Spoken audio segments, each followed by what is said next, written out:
Bonjour chez vous, bonjour, nous c'est Alpha Kitchen de le numéro à Sika. En tout cas, nous avons c'est l'homme de monde qui a vu aujourd'hui.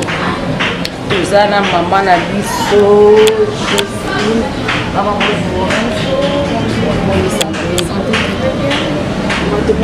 ça est décoré. Tu peux payer bas, il y a lui qui veut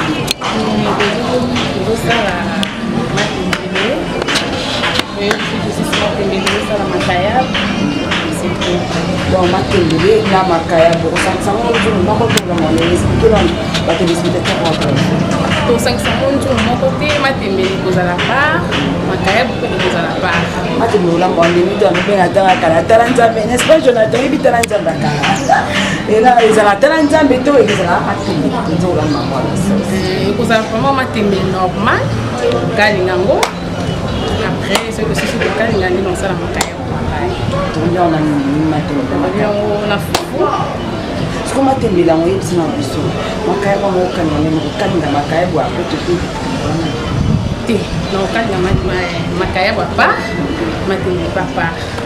Ok, ça plus tarder, téléspectateurs, l'article de ma poko ya maman Jocelyne, ou t'as la aidé dans la maman tembele suivre.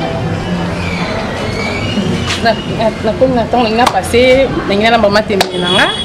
Nazo passé matembele nanga pour nazo passé tezo soko nazo soko la matembele na pelisa moto nanga pona lamba matembele nanga. Ok, tout ce qui le temps aux attendants ya ko soko matembele nanga avec Jonathan.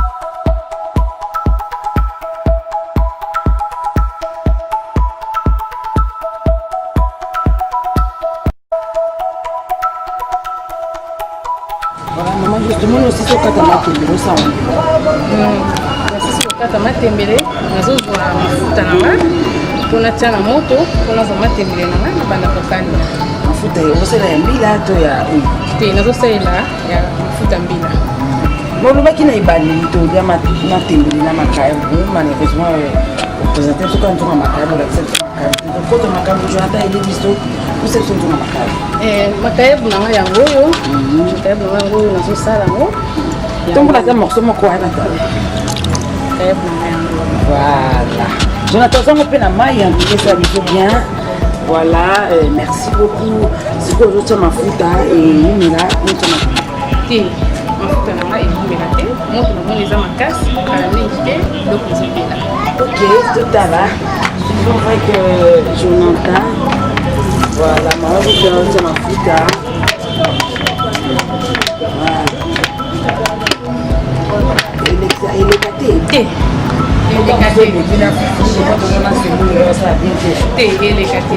elekate matembele nanga eza mwa ebele nazosalela aubergine ndembi litungulu ai pilipili ya mobesi na poivron on a plateau non plus. Plateau eza ya makaya. Ah, o nde ya matembele na makaya oyo ndembi, o litungulu, o poivron, o bakube ya eta makaya. OK. Maintenant je vous laisse suivre na tiki na bolanda makusa na maman Josie. On se retrouve après.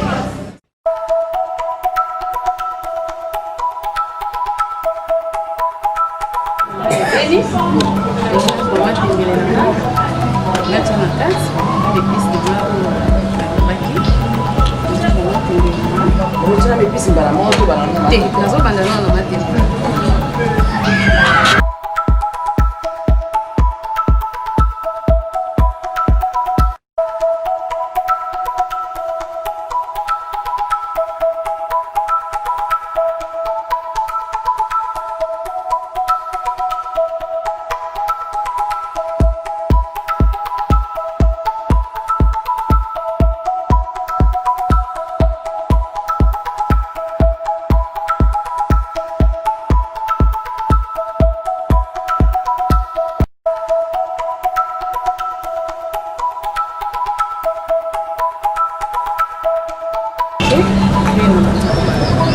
obalola nde osangisaka épice ntango obalola épice na kati yango totia likama tembe tolomaka mabongo Jana,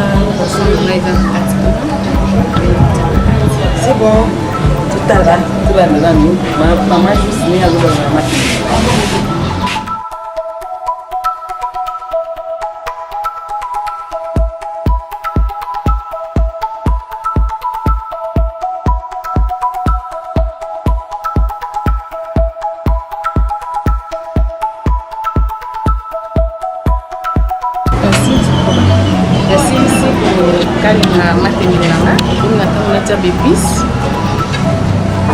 D'épices na mai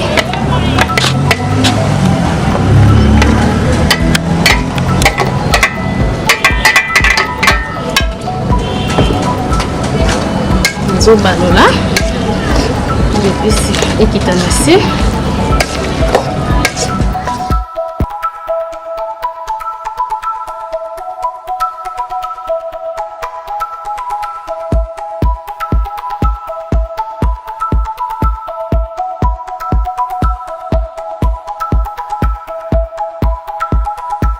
matembele na ngai matungulu na ngai elemba esilisi kobalola matembele na ngai efiniki matembele elembi ngokitisa to ezala nalingi nakitisa matembele na ngai mpe matembele na ngai nazokalinga yango okalinga ebeli deja nalingi nazwa poisson na ngai natia na kati natia mai moke nafinika natika bakito donc soki otie poisson otie mai moke après ekokosala combien de minutes bon une heure misusu otie somise eza une heure ezika te eumela vraiment donc topesa ngo ba 30 soki otie poisson otie mai mai nazipika 30 minutes ok totikeli 30 minutes alors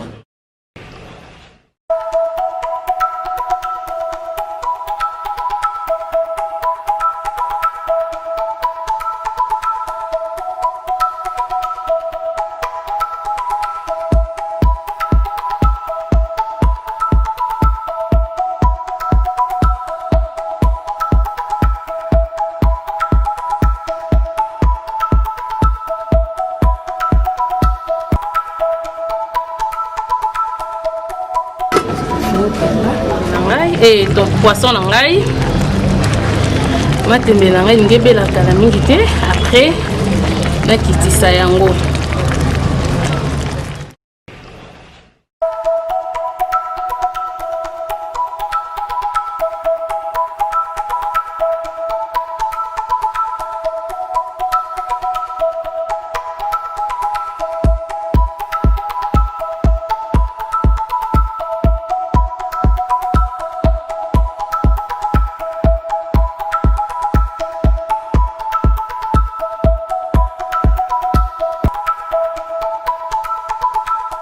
nalingi nameka mungwa na ngai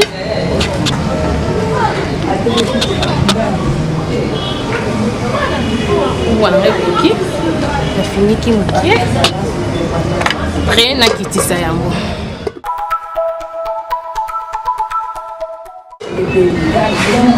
biloko na ngai ebeli nazokitisa biloko na ngai mpo natia mai ya fufu soki mai ya fufu ebeli après nakalingi makayabo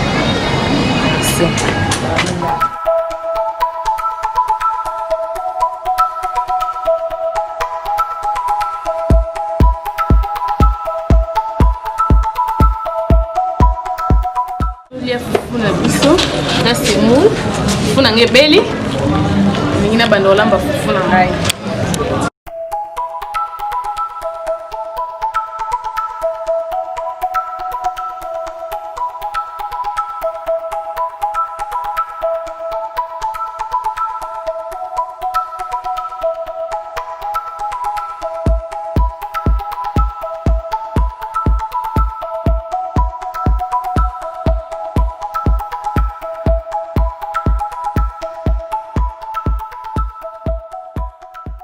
nazobalola fufu nanga nazwi kikalungu nanga natie na moto nazwi huile nanga natie na kikalungu mpona kalinga makayabu na ngai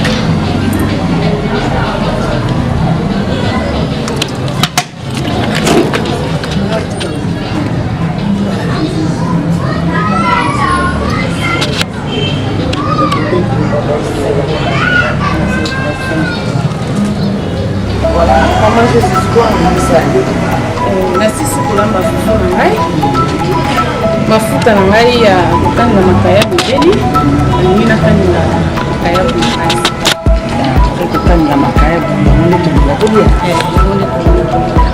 makayabu ya makayabu pembe ambassade ya kala ambassade ya kala ata elenga pardon voilà makayabu eza morceau ya miso ya bien ok tokotika kokanga makayabu no apres tozoyosi merci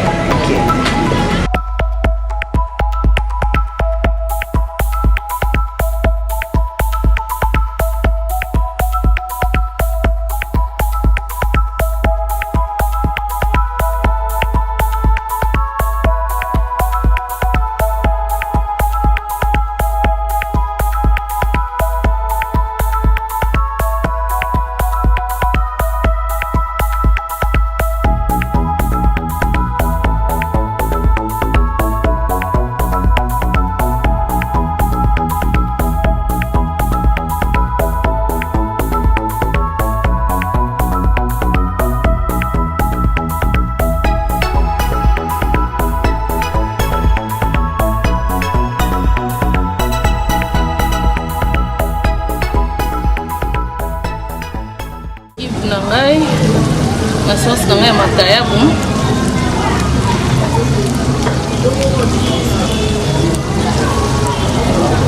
tie kaka ndambo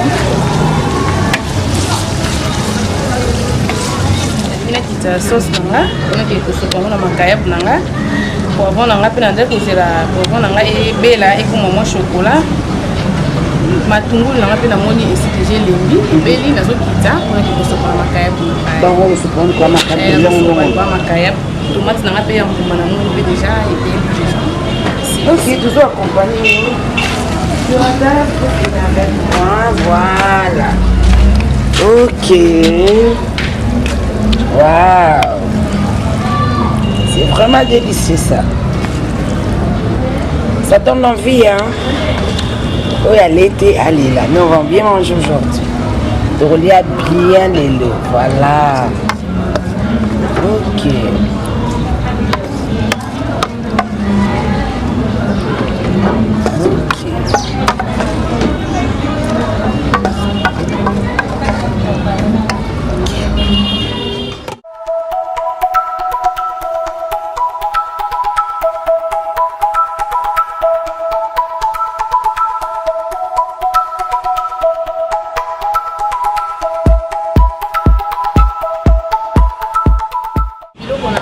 nasisi kolamba ekomi ntango bato balia napesi merci mana balandi nanga oyo nyonso balandi ngai merci napesi mon appétit ya tous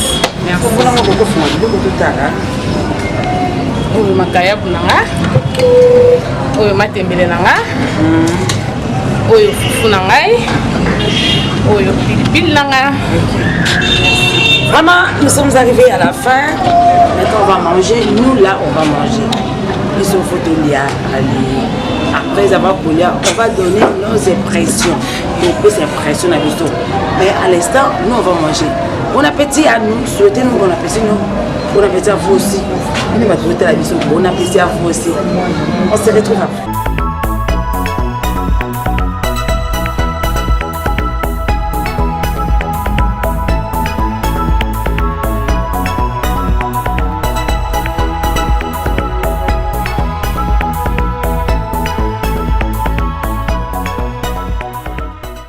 Voilà, nous sommes arrivés à la fin de notre Eloubou Matembele, accompagné de Makayabu avec ses mots. En tout cas, nous avons bien, mais si on allait bien, il faut qu'on allait bien. Si on allait bien, on attend de ma case. J'ai bien mangé, on allait vraiment bien, en tout cas, merci. Maman Joseline, merci Babi, moi, maman Toa, en tout cas, merci. Merci à maman Toa, nous avons mis biso be awa, nous avons continué à faire biso. Maman Joseline, moi, nous avons internet. Merci beaucoup. merci beaucoup. Vraiment, votre lien, batondi, vraiment, na CP, vraiment, ma casse. On a cette nabiso. C'est une initiative qui a pour ça, la camarade Lamba, tout la qui sera battu bien au Lamba. Dans ce cas, ça. Maman Alpha Beauté, en tout cas vraiment, Nzambe apambola yo, abakiselo vraiment belé. Donc, la CP vraiment makasi, la dégué, batouanier, vraiment merci. Merci beaucoup. Là, on va prendre l'impression de nos invités. Lui, c'est Kalouchi Pembe, l'aigle de la presse. Oui, notre maman. Très bien. En tout cas, félicitations. Ah non. En tout cas, félicitations. Maman Jocelyne, en tout cas, vraiment. Félicitations, tu as bien préparé. Bon s'abonner vraiment à la chaîne Oyo. Maman Alpha, que Dieu te bénisse. Donc, continuez aux alandais, aux alliés. Nzamba, au PSO, Yamini, Oezali. Bon s'abonner à la chaîne Oyo. Awande Makambo Ezali. Tala. Awande Tofanda. Totelema Awa. Kasante la Umba Mwasi Nzambe. Panzalien Oyo. Bon s'abonner Awa. Okuta. Soliam Fumba Bachama Kap. Bon, liang au prochain. Ok, merci beaucoup.